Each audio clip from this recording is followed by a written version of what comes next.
Hey everyone, welcome back to another exciting edition of the F4L Headquarters podcast. I am your host with the most, the F4L icon, Sean Jazz Stevens, welcoming you to another exciting edition of, I just said it, the F4L Headquarters podcast. So, sit back, relax, and get ready as we are about to have an epic great time. Thank you. Thank you. Thank you. Thank you very much. Thank you. I appreciate it. Thank you very much. Awesome. Well, thank you, folks. You are very, very kind. I know it's been a little bit since I've been on here, and I had been preparing a film review for you guys for Cocaine Bear, 2023's newest animal-crazed film based on a true story. And I have to say, loosely based on a true story, but you know what? A lot of people, when they go into a film, sometimes you go into a film based on the name of based on what the trailer, based upon what the movie poster says or what the movie's titled. Sometimes it kind of leaves up to the audience what the film's about. Cocaine Bear is not that film. Cocaine Bear, you get what you it's advertised what you're getting.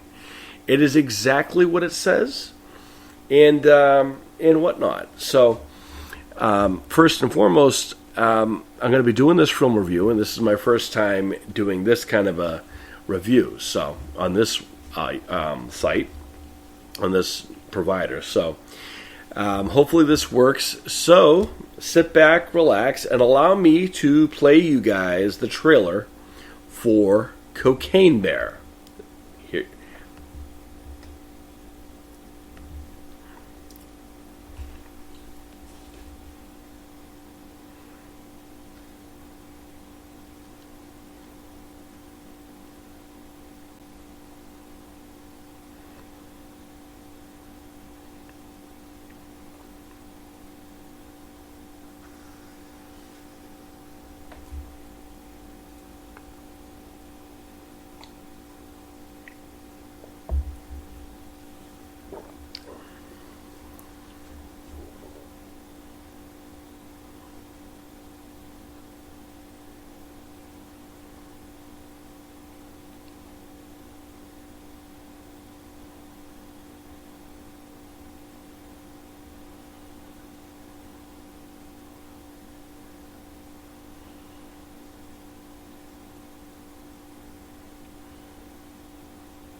All right, so that was the trailer for Cocaine Bear.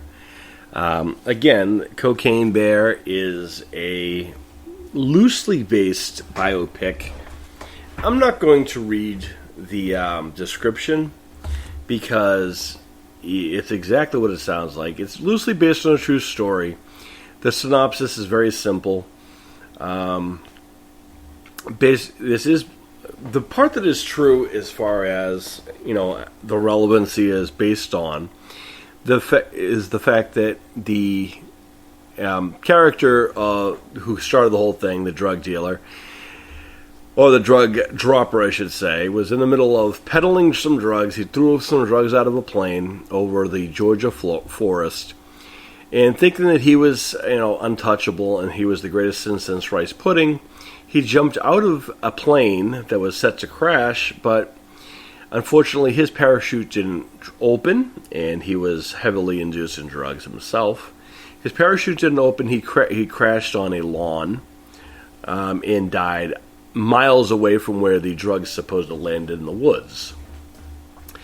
And after doing research, I can tell you that there was a bear that was found not far from where the drugs were, that apparently the drugs, in fact, the bear had died. It was a deceased bear that they found on the site not far from where the cocaine was. And it was revealed that he ate all of this cocaine. His stomach was full to the brim with cocaine. Humans could barely take care of cocaine, and the amount of cocaine that was eaten here, not done, eaten by this bear, it was toxic and it killed the bear.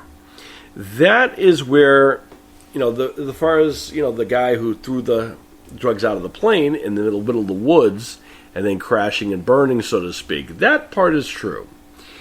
Anything from this point on in this film is going to be completely fabricated, made up for the film.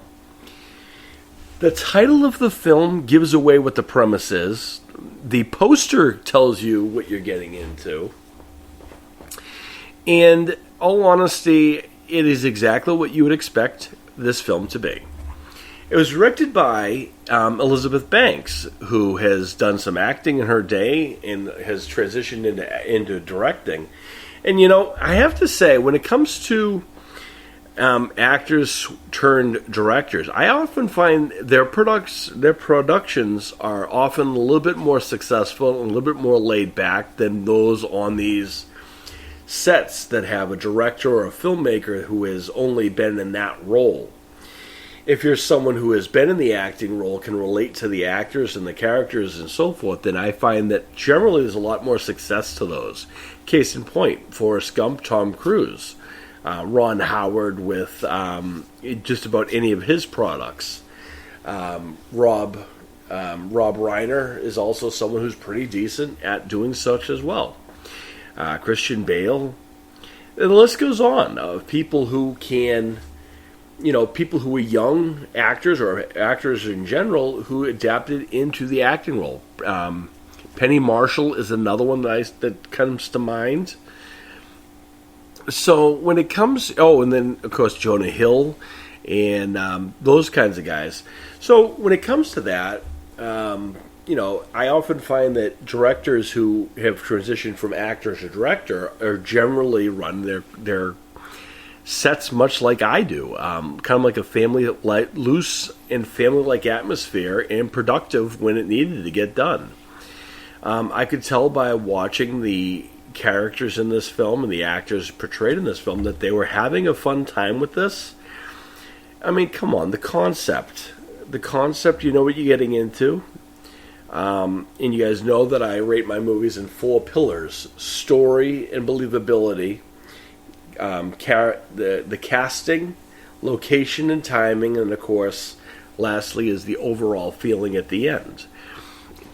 And ultimately, this film hit all of those. I think, as far as the plot goes, you know what you're getting into. It's not false advertising. It's called Cocaine Bear for a reason. A bear ate cocaine. Now, I do have issue with terminology as far as doing or eating coke. It's completely different. Because, I'm not someone who has done these things. I don't participate in those kinds of things. I do drink lots of coffee. Coffee, tea, water, juice, milk.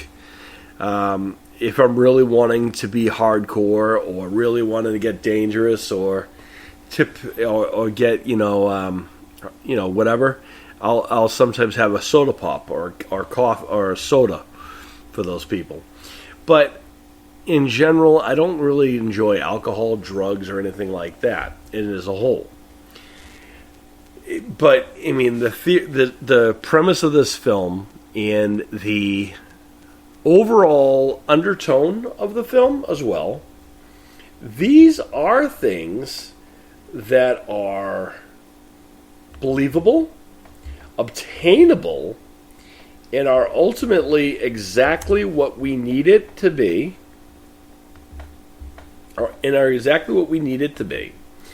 It's not so much that we, we have to guess. We don't.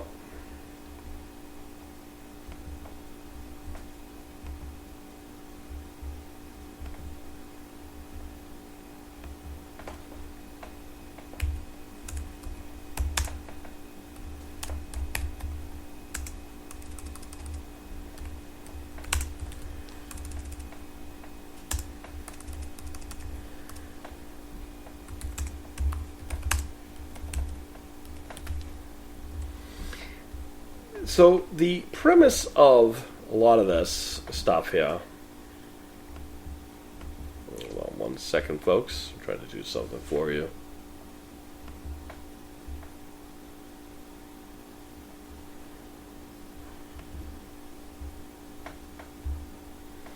Well, anyway, I was actually trying to find something, believe it or not, and I will find it. I'm going to probably use it as a poster for this. I had reached out to the people who made this film, and I congratulated them on the fact that they did such a film that tells you up front what this film is. There's no false advertising here whatsoever. You know what you're getting into. You know what it's about. You know who the characters are. I have to hold on 1 second here because the script, not too far from now, and actually back, going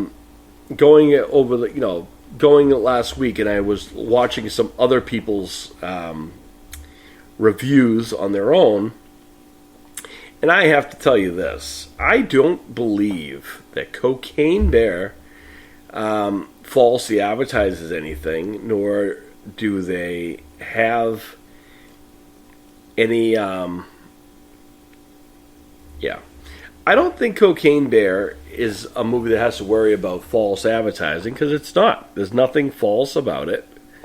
It is exactly what it claims to be, and it's a great thing, in my opinion. Because we live in a society where people do not enjoy. Well, we do.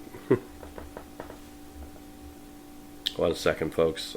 Downloading an image that I need. So, anyway. Okay. So, we are... I'm saving an image, folks, for this podcast for those people who are wondering. Yeah. All right. So, I'm going to make this quick and easy. So, I've seen some other people's reviews over this past weekend since, the movie has come out and been released. I think people have been a little bit finical as far as, saying that the character... I've even heard people saying that the characters are not relatable or likable in this film. There's no redeeming qualities in any of them and so forth. And I want to know what movie they're watching. The premise of the movie, as ridiculous as it is, and as over the top as it can be, is exactly what it advertises. There's no false advertising there. You know what you're getting into. It's about Cocaine Bear. In doing research, it is true that the guy did throw the drugs out of a plane, and his parachute didn't open. He was found on a lawn miles away from where the drugs landed. And also, the fact that is fact is that a bear was found not far from the cocaine, dead. It was a deceased bear. And it was apparent that when they did an autopsy, the bear had a full stomach of the cocaine because he ate the cocaine. It's a bear in the woods. It's an animal. Now, people who are saying that the people or the characters are not something that you would want to root for, yeah, the drug dealers probably not so much. I get that. There's a bunch of, if you're familiar with the movie Crash that came out a number of years ago, a long time ago, Crash. It was very successful. It was also very different in the sense where there was multiple components of the same movie. Like, it followed several different parts or several different characters in this overall universe of this supposed crash. It was all tied into the same kind of a premise, but in general, it was ultimately several different, stories in one, right? And this film is exactly that. In this film, we have several different components to what and how this is interacting. You have Kerry Russell, who plays a mother of two kids. She plays a mother to a girl who is apparently very upset about the fact that her mother wants to date and has worked a lot. And she decides that after her mother broke a promise to go on a date, which, by the way, I don't agree with breaking a promise to a kid ever. If you make a plan with a kid, regardless if you want some loving or a date or whatever, if you have a child and you're a single parent and you make that time with that child, especially if you work a lot, your responsibility first is to your children. Anything after that is after that. I can't emphasize enough when it comes to parenting and kids, your kids come first before anything you want to do. That might sound, you might think, well, that sounds very, mean or whatever, but it's not. And I take pride in the fact that I will always put my kids before I put myself. I will often think more for my kids or my wife going forward than I think of me. I think of me very last. If you're a family person and a good parent, that's ultimately how you should also approach things. So here we have Kerry Russell, who's working as there is some issue there as far as I'm confused as to she was going to work, then she wasn't going to work. Her daughter goes to honor this trip that she wasn't going to do, that her mother was going to do with her, but she changed her mind. And then her daughter, played by Brooklyn Prince, by the way, who does a great job here, and she is buddying around with Christian Convery of Sweet Tooth and Tiger Rising and numerous other things. And I've talked about him on my, on this podcast before, number of times. And we all know that I believe him to be the modern day Canadian Prince of film right now. Going back, a number of years, there was a lot of people who talked about Jacob Tremblay, and before that you had the BC phenom Cameron Bright, and people of that magnitude. You also have Finn Wolfhard in there as well, thrown in. There are a lot of amazing performers, a lot of amazing performers coming from Canada. I think it's highly underrated. I think there's some fantastic actors that come from there. There's some amazing actors all over the world, really. There's amazing actors here in America. But Christian Convery does such an amazing job being versatile. And also, he seems to really enjoy taking roles that are not consistent with other roles. But also, he seems to really like to use skills that he's learned in one film into another. I'll tell you what I mean.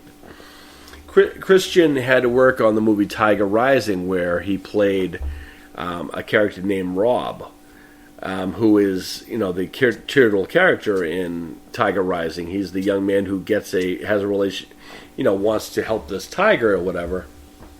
And he and his father are going through their own little things. He did an amazing job in that movie, and I said that then. And here we are in Cocaine Bear, working with this kind of zonky kind of an idea of a premise, and understanding that going in. You absolutely know what this movie is going to be by the name of the movie, by the poster and everything else. You don't have to pretend like you snuck into the wrong movie or that the movie tricked you somehow.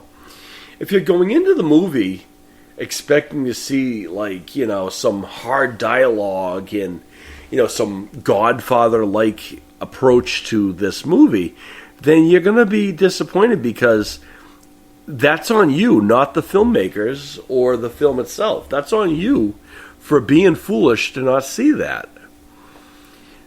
Christian Convery said in an interview recently that Cocaine Bear is the ultimate popcorn movie.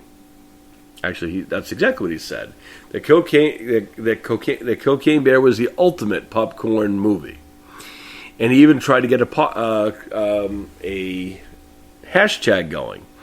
And to answer your question, Christian, I did hear that question. I can answer that for you. And there's no such thing as a too long of a hashtag. If it's appropriate, it's appropriate.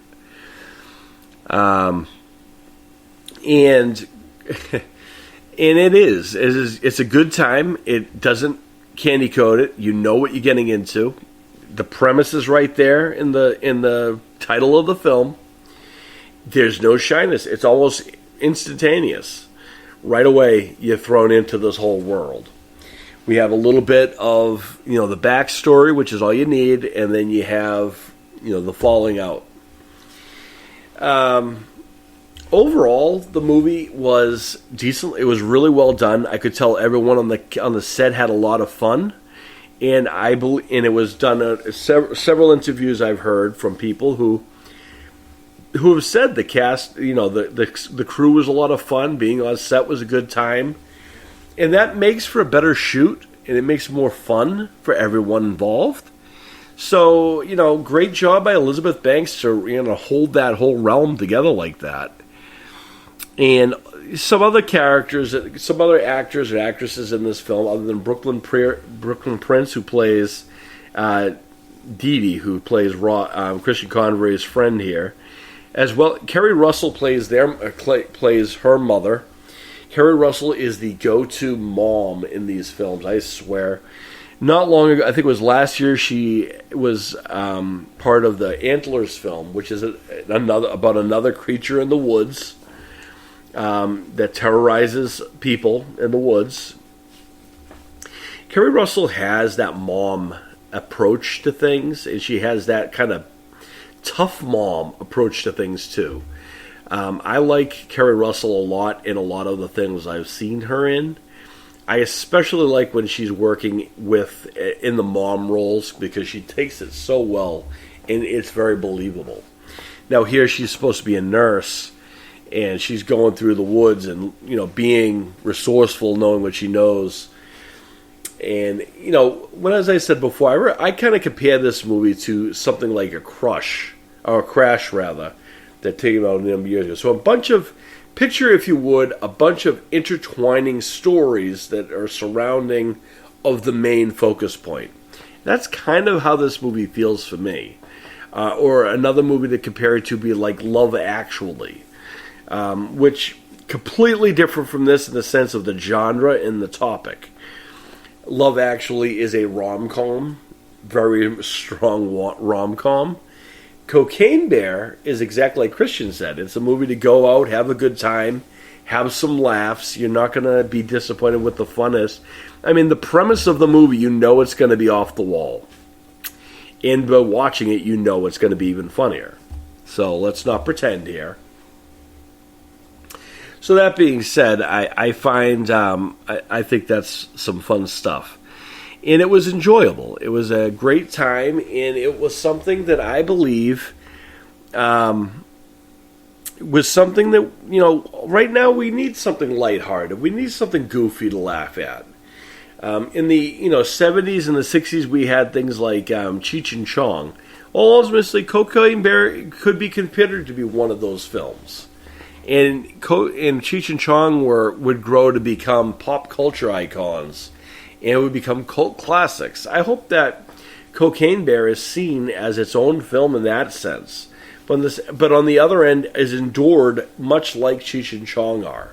some of these characters are very lovable. So I don't know what movie these people are supposed, as I'm doing air quotes, what these critics are saying about as far as the characters aren't likable.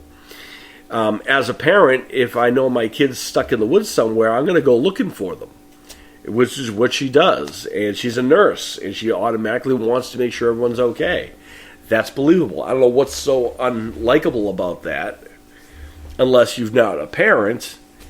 I can tell you the only drawback for me personally is we have 3 other people who are in this film who are supposed to be teenagers who are absolutely the furthest thing from a teenager and believable to be a teenager. I believe some of these supposed teenagers give off the vibe of, say, I don't know, someone in their 30s or 40s playing someone who's supposed to be 16 or 17. It's kind of cringeworthy, if I'm being honest, some of those performances, because clearly I know this person's not 17. They're hiding their 5 o'clock shadow. Films like The Breakfast Club and numerous other films of that magnitude kind of remind me of this. That's going to call back to those kinds of movies, if I'm being honest. And I just feel like that's kind of what this movie had, a lot going into that. Now, as far as people, again, and the young people, the kids in this movie, I mean, they're typical teenagers is what it is. Maybe you're not a parent seeing this movie. Maybe you're not used to kids today. This is how kids talk. I hate to tell you this. If you think our kids are like angels when we're not around, or our kids don't swear, use foul language, or talk about each other, talk about us when they think we don't know, you're going to be disappointed in knowing that that's not true. Come on, you were young once. We were all young once. And we know that that's not the truth. We know that we are very capable of talking about things and behaving in ways that most people shouldn't. So, that our parents would probably look down or frown upon if they were around us all the time. So in that aspect, I could see that these kids are basically, these are regular kids today. Yes, they're maybe 13 or 12 years old, or however they're supposed to be portrayed. But in the same sense, they are the youngest people in this cast. These 2 young, Christian Convery and Brooklyn Pierce, are the youngest of this entire cast. The next ones who are supposed to be, quote, teenagers are clearly either in their 30s or 40 years old. I don't believe they're anywhere close to being teenagers. I would probably believe more Judd Nelson, Emilio Estevez to be their age than these kids. In all honesty, they didn't really add much to this story other than just some bumbling fools. Again, I like Kerry Russell as the parent. Also in the film is Ray Liotta in his last film. And let me tell you why this is important. Ray Liotta really blew up, no pun intended, really blew up in his big breakout role. Was really, a lot of people would say, was a film like Casino or The Goodfellas. And what was the premise of Goodfellas? He became a gangster in a mob who were involved in drugs and everything else. So this is not Ray Liotta. This film that he just made, Cocaine Bear, ultimately would be his last film. And how appropriate is it that he would go out the way he came in? I don't know if he knew that he was limited on time. I don't know that was a thing. I don't know, how much he knew in advance, but I can tell you that he made an instant impact in those early movies, and to see this go full circle and him go out into a movie that ultimately was him rehashing an old character he played years ago, I think that's kind of honorable. I think that's a great way to sunset your career in my eyes. Everyone else, as I said, there's Jesse Ferguson's in this too from Modern Family. And you know what? He does such a great job with the makeup and throws himself so much into this part that I almost didn't recognize him. He did a great job there.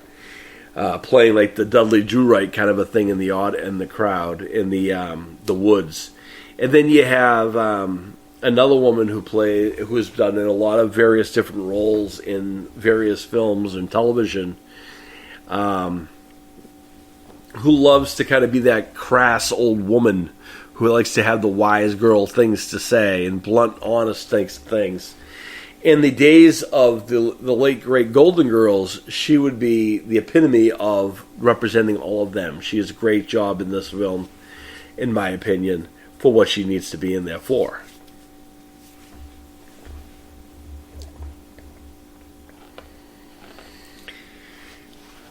But, here we go, 1 second. Ultimately, it was a decent film. In the breaking down the pillars, the casting was done well. No one tried to outshine anyone. Ray Liotta looked like he toned himself down pretty good to fit into this realm. Kerry Russell did a great job holding these things down. Probably one of the most versatile actresses there. Christian Convery and Brooklyn Pierce did a great job here as well. Brooklyn Prince did a great job together. Their chemistry was apparent as far as acting goes. You could tell that these people spent a lot of time on the set and that they had a good time in doing it, and that's important. Speaking of Christian Convery and Elizabeth Banks, I had mentioned to them both on their social platforms how I really enjoyed this film, that I was going to be doing this interview, that I was going to be doing this review. And I want to tell you that eventually I am planning on trying to bring some of these people on this show. And I have to say, in preparation for this edition today, and in doing research for Cocaine Bear and watching several interviews with several of these cast members, I have to say something as far as my journalism side of things, and the fact that I have had many guests on my show already, and will have even more going forward. I'm going to make a blanket statement, and I want to make also a promise to guests, past and present, where at times I do have to ask, for people to tell kind of people what. Why you're on the F4L Headquarters podcast. And that might seem like a repetitive question. However, I can guarantee and promise you this. I do research. I've listened to several interviews. People asking, both Kerry Russell, Christian Convery, and some other people. They ask the same questions over and over and over again. And now here's something I got to say. Being someone who has done red carpet events and done events where I would do Q&As with the audience, which I don't mind doing, I love doing that, and someone who's done a lot of Q&As in wrestling and so forth, where we're used to getting the same 5-6 questions, I can tell you that eventually it does get boring answering the same questions over and over again, almost having a robotic response, almost like a verbal way of having a stamp on the same question over and over again, because you have answered it a zillion times. I promise people, whenever they come on this show, I'm going to guarantee I ask you questions outside of that initial blanket one. I'm going to promise you're going to get questions you've never been asked before, to actually give you the respect that you're taking time out of your day to become a guest on my show. You've been a guest on other shows and stuff like that, and that's great. And if those hosts want to ask the same safe and cool questions over and over again, cool, good for them. But what I want to do is get to the meat of the matter. And what I want to do is ultimately show people how amazing these people are by asking questions that no one has asked them yet. For example, in this film, if you listen to the trailer here, you know that there was some language used that I don't know if I've ever heard Christian Convery, use such language like that in a film before. I think he's come close to maybe light ones here and there, but this film, he has a lot of impressive dialogue, and as well as some other things that has to go on with him and Brooklyn Price, and some other things going on here, where some might say, well, they might shy away from some of those things because they might make them look like they're in a negative light, or look positive or something, or just but you know what?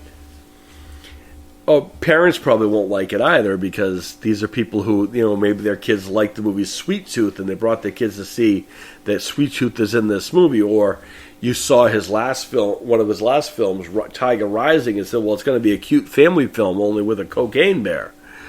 If you're one of those parents, first and foremost, shame on you. Do a better job parenting, is what I'm going to say to you. Listen, I'm a parent, and I know that we can't, watch our kids all the time, and we can't be responsible for everything. But listen, we have to stop being naive and thinking that if we drop our kids off at a theater, then if we are, first and foremost, a movie theater is not a babysitting place. I want to point that out. It is not the responsibility of the movie theater personnel to watch your kids. That's on you, the parent. And as far as the film goes, there are things in the film that I think you probably want to be there for. I think there are some things that may not be there for all children everywhere. And I think it's important to have some adult with you when you see this, regardless how old or how mature your kids are. Because that could spark more conversations, and rather to avoid it, just be there eventually on hand. That's ultimately what I think the issue is that a lot of times in these films, and what kind of took away from the movie experience was not the film itself or the actors or anything like that, but in the physical environment I'm in watching this film. People are on phones, messaging whoever, and doing social media things on the phone.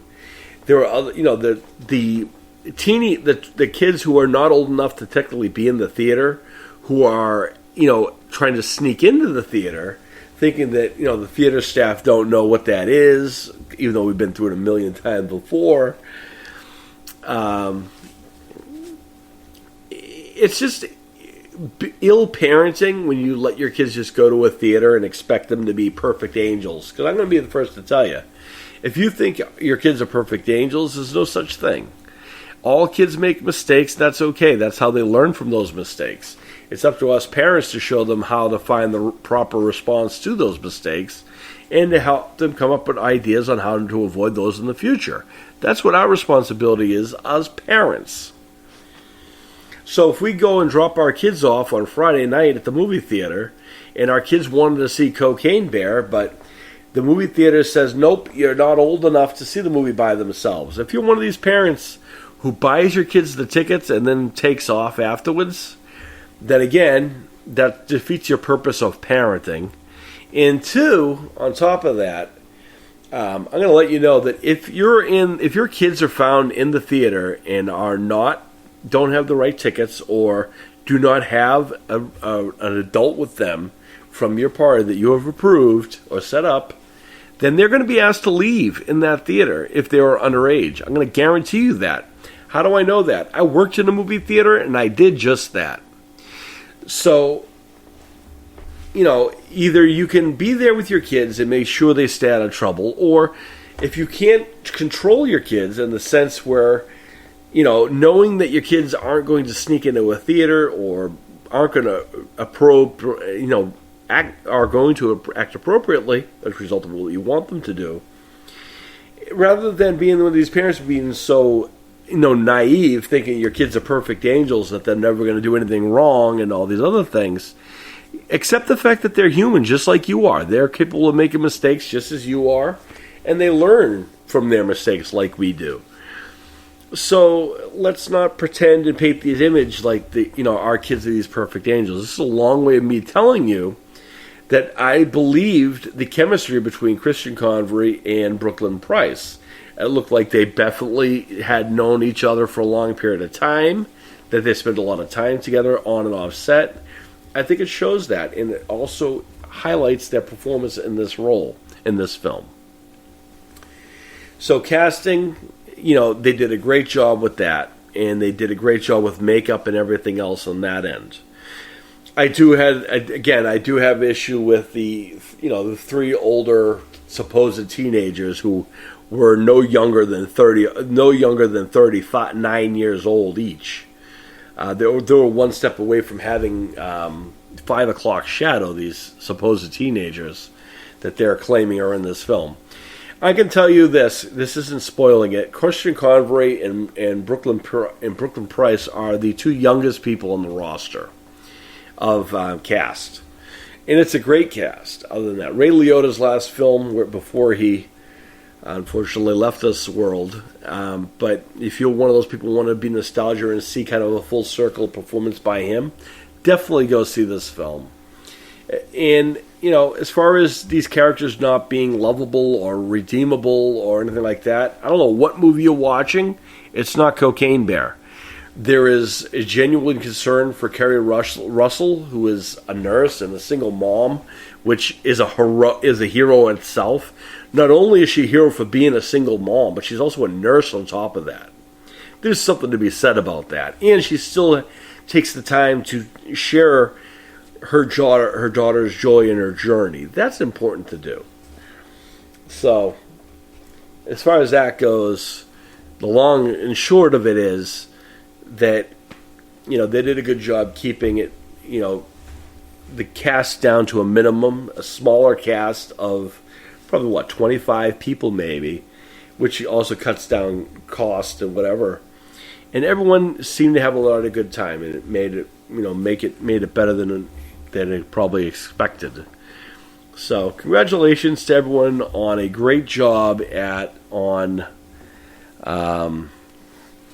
who did a great job in this film. They did a great job as far as, you offered something, you even showed us what they were getting into, and people went to see it. After that, that's on them after that. Nothing to do with you, the filmmaker or producer or anything else. So, that is going to be that part of our podcast as far as the overall presentation, as far as the location goes. I believe this did take place back in the late 90s, this whole thing, or mid-90s, rather, 93 I think this took place. So some of the things do feel like they were appropriate to that time period, and some things absolutely not. But again, use your better judgment. It was a lot of fun to see, and I look forward to getting follow-ups to some of those burning questions that are not related to this particular story or area. Of course, the Freebirds are heavily involved in the conversation as that goes. As far as a band of, Bad Street USA kind of a deal, things of that nature. So, there's that. So, that is my review on Cocaine Bear. And I'm going to try to be bringing people on the show going forward, and I'm going to ask them questions that no one's asked them before.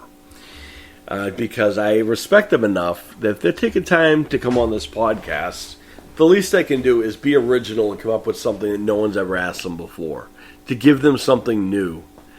So that's something I can look forward and tell you guys is coming. I also want to let you guys know that on March 7th, I believe right now, we're planning on having our next live guest on my podcast here on the new F4L Headquarters podcast as the very intelligent, and we're very proud to have this young man. We've had him on before, and we always enjoy having him on, and this will be the first time we're having him on this platform. And he knows it's going to be both, audio and visual, and he looks forward to that, as he is probably one of the smartest one of the smartest people right now I know. And that's, of course, a member who's on our roster on Icons of the F4L, but also in real life is a real-life entrepreneur at a young age, and a kid who has a great head on his shoulders. And as I mentioned, I called him a kid, and it's ultimately that sounds more like a put-down than a put-up. This young man is a tremendous contribution to society, and he is the embodiment of intelligence. Of course, I'm talking about our good friend and our F4L brother, Jaden Brooks, is going to be coming to our back to the F4L headquarters for his first appearance of 2023. And what's even better than that is he is going, this is going to be the first time he's going to be both audio and visual, so it's going to be cool. We'll be able to do the whole face-to-face thing from remote-wise. And that's going to be on March 7th, about noontime, so look forward to that. And that's going to be a lot of fun. And I look forward to doing, we always look forward to having our former guests on the show to celebrate them and to honor them for all of the amazing things that they do out of our ring. And Jaden Brooks is a great young man who has a great, brilliant mind. And I encourage people to take note on people like him who are the future of the world. Going forward, I'm hoping to bring more people like this. And going forward with these guests, I'm going to purposely make sure I ask them questions they've never been asked before, because I'm sure it gets stale after a while. So, folks, this is not a long episode, and I know that you guys are going to be disappointed, but I think that it's best that I keep this show to a minimum right now to this episode. I want to say that Cocaine Bear in the long run is exactly what it was advertised. The poster says it right there. And I agree with Christian Convery. Hashtag Christian Convery says that Cocaine Bear is the ultimate popcorn movie. That is 100% true. I agree with you. And keep up the great work, Christian Convery. I'm hoping to bring him in this because, it would be awesome having all of the Convery kids on together remotely. That would be something. The cousins have such a great chemistry together. They have such fun. All honesty, I'm working on a project soon, and if it wasn't for the fact that I don't know what that would entail bringing all of the Converys together on the roll, I can tell you this. Down the road, someday in my filming career, I guarantee I'll have all three of those Convery kids on the set because they are tremendous actors, entertainers in general. Christian and Christopher Convery, they're cousins. Christian comes from Canada, and Christopher is from right here in the USA.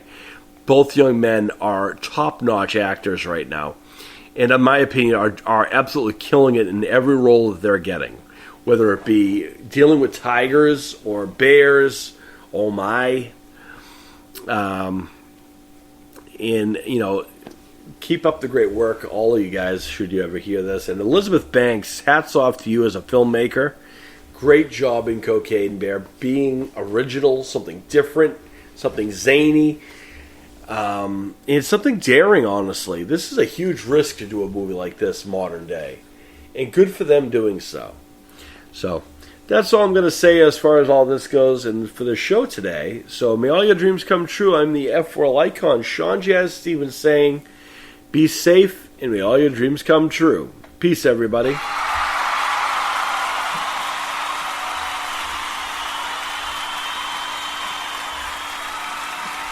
Thank you. Have a great time, everybody. Thank you. And may all your dreams come true.